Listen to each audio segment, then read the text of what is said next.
ام المومنین حضرت سیدہ عائشہ رضی اللہ تعالیٰ عنہ کو حضور نے فرمایا اسلحہ تیار کیا جائے۔ اس کے بعد نبی رحمت صلی اللہ علیہ وسلم نے اللہ کی بارگاہ میں دعا کی کہ یا اللہ اب جو ہم تیاری کر رہے ہیں تو قریش کو اس سے بے خبر کر دے۔ ادھر حاطب بن ابی بلتہ جو اصحاب بدر میں سے ہیں انہوں نے یہ سوچا کہ میری فیملی تو مکہ مکرمہ میں ہے، میرے بچوں کا کیا بنے گا؟ ایسے نہیں فرمایا اللہ نے انما اموالکم واولادکم فتنہ، یہ فتنہ ہے۔ اصحاب بدر میں سے ہیں لیکن خط میں لکھ دیا کہ اللہ کے رسول نے تیاری کر لی ہے، مکہ والوں تیار ہو جو حضور آ رہے ہیں، اور خط لکھنے کا مقصد یہ تھا کہ مکہ والوں پر احسان ہوگا تو میرے بچوں کا خیال کریں گے۔ چنانچہ خط روانہ کیا، ادھر اللہ کے رسول صلی اللہ علیہ وسلم نے حضرت علی کو بلا لیا، حضرت علی کو، حضرت زبیر بن العوام کو اور حضرت مقداد بن اسود کو، تین لوگوں کو بلا کر فرمایا فلاں مقام پر روضہ خاک میں جاؤ، وہاں ایک عورت ہوگی اس طرح کی جانور پر سوار ہے، اس عورت کے پاس خط ہے، وہ واپس لے آؤ۔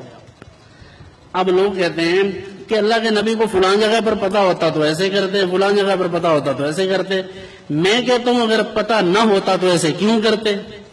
اب اس موقع پر دیکھیں حضور علیہ الصلوۃ والسلام نے وحی کے بغیر، بظاہر کوئی قرآن کی آیت نہیں ہے،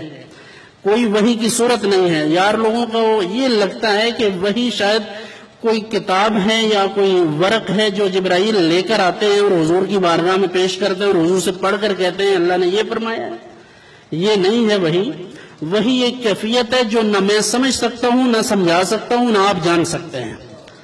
اور یہ راز ہے اللہ اور اس کے رسول کے درمیان۔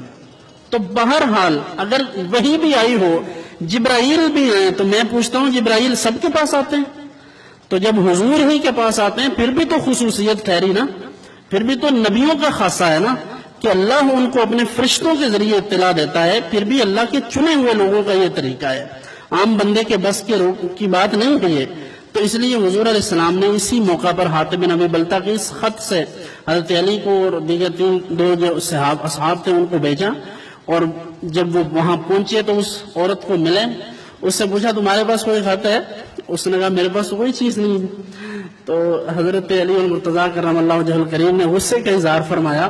اور یہاں تک فرما دیا کہ دیکھ اللہ کے رسول صلی اللہ علیہ وسلم نے ہمیں فرمایا ہے کہ تمہارے پاس خط ہے،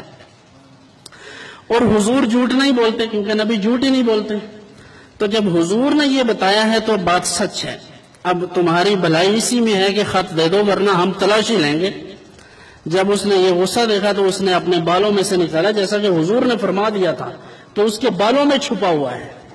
تو اس نے بالوں میں سے نکال کر خط دیا، حضور کی بارگاہ میں لا کر پیش کیا، حضور نے حاطب بن ابی بلتہ کو بلا لیا، حاضر خدمت ہوئے، حضرت عمر فاروق رضی اللہ عنہ بھی تھے۔ جب انہوں نے معاملہ دیکھا تو عرض کی یا رسول اللہ اس منافق کی گردن نہ اڑا دوں؟ تب رحمت دو عالم صلی اللہ علیہ وسلم نے فرمایا عمر جلدی نہ کرو۔ خود حاطب بن ابی بلتہ نے کہا یا رسول اللہ میرے بارے میں جلدی نہ کیجیے، میری بات تو سنیے، اور وہی بات عرض کی کہ میرے بچے وہاں تھے، میں نے صرف ان کو پناہ دینی تھی، تیاری تو وہ جو آپ نے کر لی تھی، اگر وہ باخبر بھی ہوتے تو کچھ کر نہ پاتے، لیکن آپ مجھے معاف فرما دیں۔ حضور نے معاف فرما دیا۔